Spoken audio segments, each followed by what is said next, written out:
চলো আমরা কুচবিহার থেকে আসতেছি, একটা মার্কেট পেলাম, দেখি এখানে মাছ পাওয়া যায় কিনা।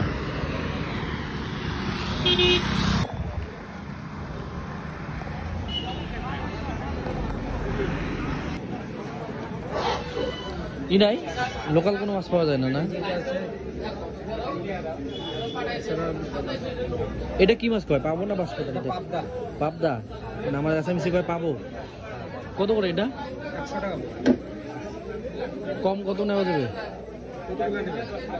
এক পোয়া 300 না 100 টাকা। 300।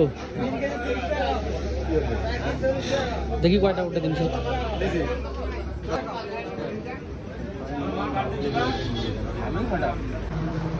আমরা নিলাম পাবদা মাছ। পাবদা মাছের এইখানে পোয়া নিল 100 টাকা করে এক পোয়া, কিন্তু আমাকে সবাই ডিসকাউন্ট দেয়, তো তাই আমাকে 300 গ্রাম দিল, মানে 250 গ্রামে 100 টাকা, কিন্তু আমাকে 300 গ্রামে 100 টাকায় দিল। জানি না কেন, হয়তো ক্যামেরা দেখে মনে হয়।